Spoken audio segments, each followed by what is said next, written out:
Bacterial engineering processes for medicine have been established for 40 years.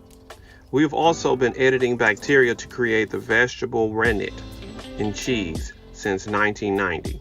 In fact, 90% of U.S. cheese today is produced with what's known as fermentation, produced chymosin, or FPC, a vegetable rennet. There are no reports of health or environmental impacts from the FPC today, but neither does it appear that anyone has researched the question.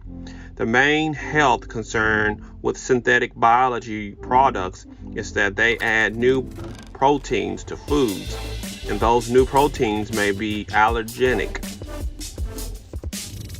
We need to understand the short and long-term impacts before these ingredients and products enter the market or the environment.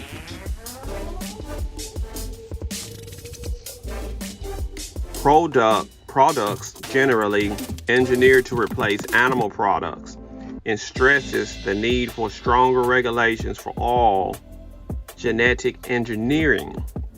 Most consumers wouldn't know that the cheese they buy is produced using gene modification because it isn't labeled as GMO. The FDA ruled that because FPC was identical to the chymosin found in animal rennets, it didn't require labeling. GMO labeling laws in the U.S. don't apply to products made using synthetic biology, which makes it tough for consumers to make informed choices. Most recently, the FDA announced that labeling isn't required for ingredients made from GMO crops if no modified genetic material is detected. Cell-based meats, which is grown in a lab by multiplying entire stem cells taken from animal muscles, will be regulated by both the FDA and the U.S. Department of Agriculture, though it's not yet clear what that means in practice. Synthetic biology is advancing so meteorically, regulatory schemes are hard-pressed to keep up. Adding that besides national laws, the industry follows World Health Organization's biosafety guidelines and other international regulations, but that guidance is updated every 5 years so that there can be a long lag before the newest technology will be considered. The new wave of genetic engineering is slipping through very large loopholes.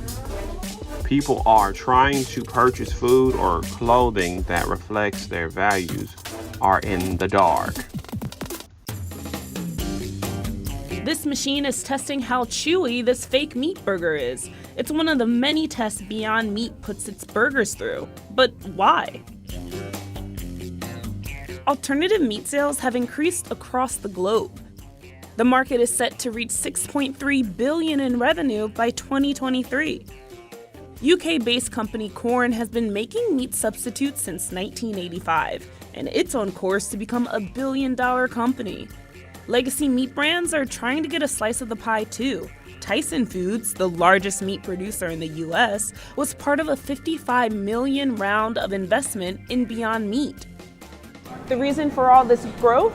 Flexitarians, or those who seek protein alternatives. In the United States, about 6% of people consider themselves vegan, but in 2014, it was only 1%. And business is booming globally. The demand for vegan meat exploded by 451% in Europe. Another reason for the surge in meat alternatives is the environmental impact from greenhouse gases, about a third of which come from emissions from livestock.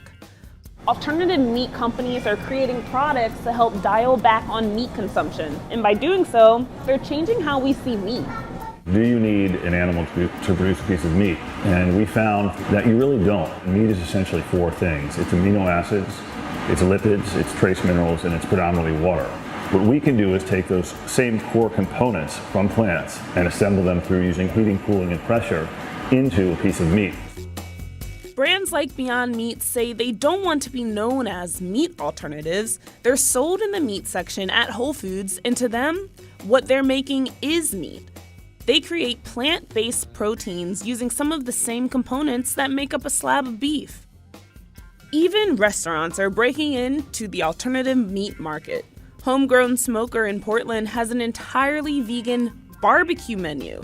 With all these new types of alternatives popping up, what will be the future of the actual meat industry?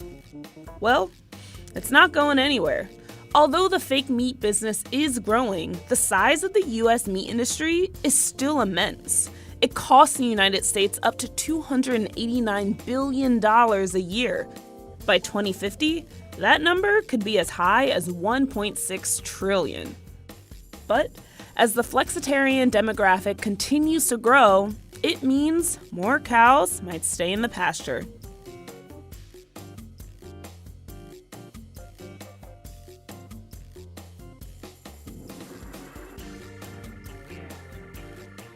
Hello everyone and welcome to One India News YouTube channel. There are two kinds of rice available in the market these days. One is plastic and one is the original rice. Well, how to identify which is the original rice from the two? Let's find it out through these methods. Number 1. We've taken 2 bowls and kept both the kind of rice in each. Now we'll pour some water in both. After some time, you'll see that in one bowl, the rice has settled down, and in the other bowl, the rice is on the base of the water, like it's floating on the water. The bowl, which has settled rice in it, is the original one. And the other one, which has rice floating on it, is the plastic rice. Well, you don't have to use this kind of rice. Not good for health. Now take 2 bowls. Fill it with both kind of rice. Now pour some water and mix it well.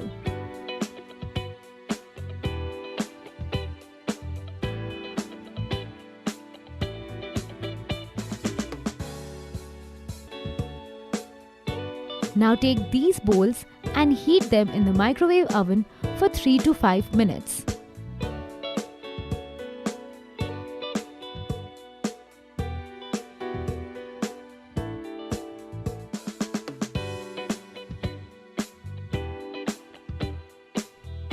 After some time, take these bowls out from the microwave oven.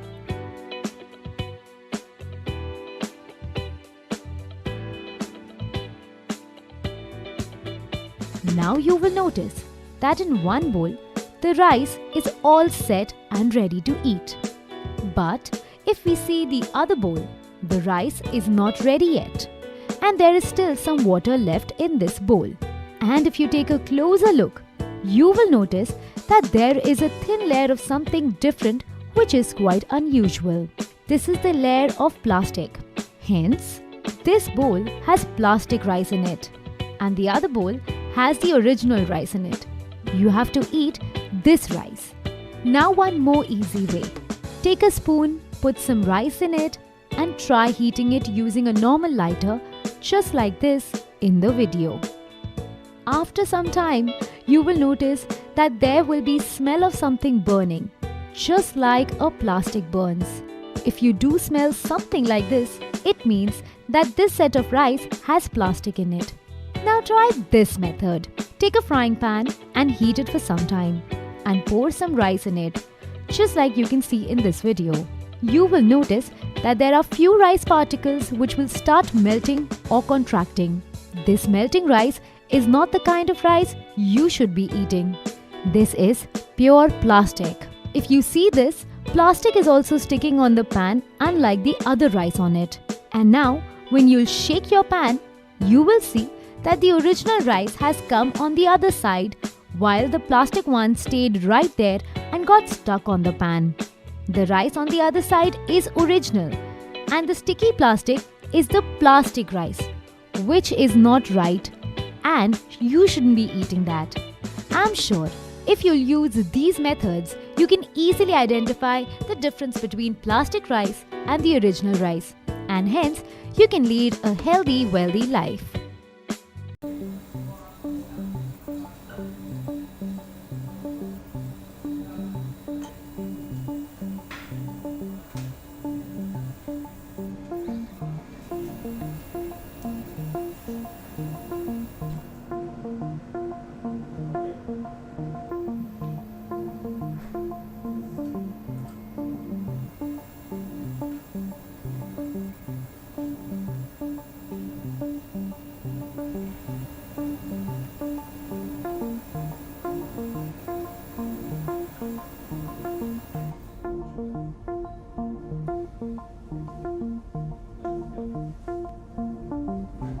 We analyze the different components that make those beautiful cuts and try to figure out which are the key components that we need to mimic in order to achieve those beautiful cuts of meat.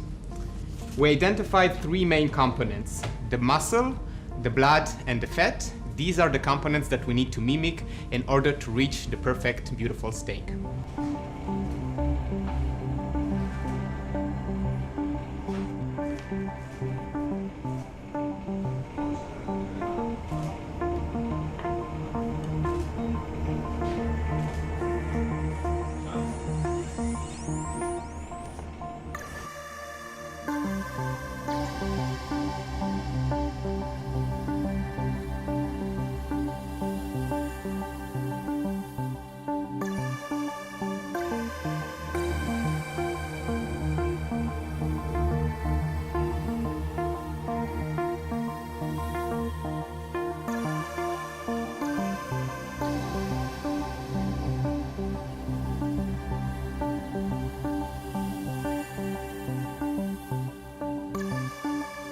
Our technology can create whole muscle cuts just as a cow can produce that in a much more efficient way with a lower cost, and of course it's much better for the environment. This is the biggest problem we face today as humanity, and this is the best way to fight climate change, to deliver healthier solution and food to the entire population of the planet.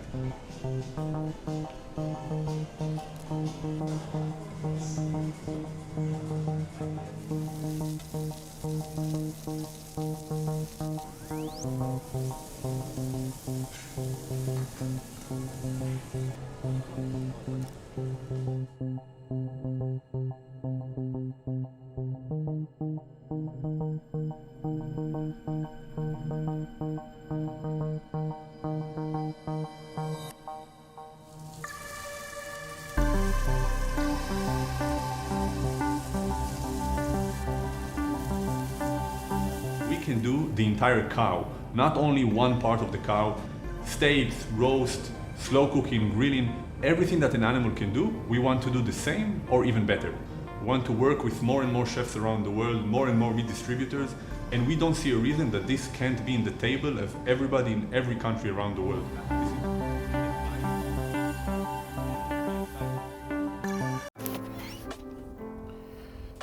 Fake foods are coming up on a rise, and you have to be aware of the fake foods that's coming out.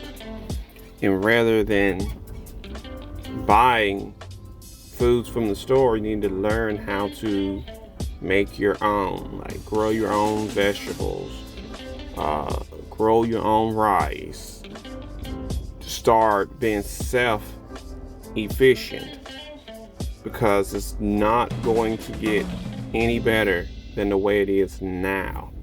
It's just going to get a lot worse, and you don't know the long-term effects of what is going to happen and what is going to take place. You can heed this warning, or you can do as you please. But be aware of the labelings of foods, and also test your food. Don't just get it and eat it, but test it as well before you eat it.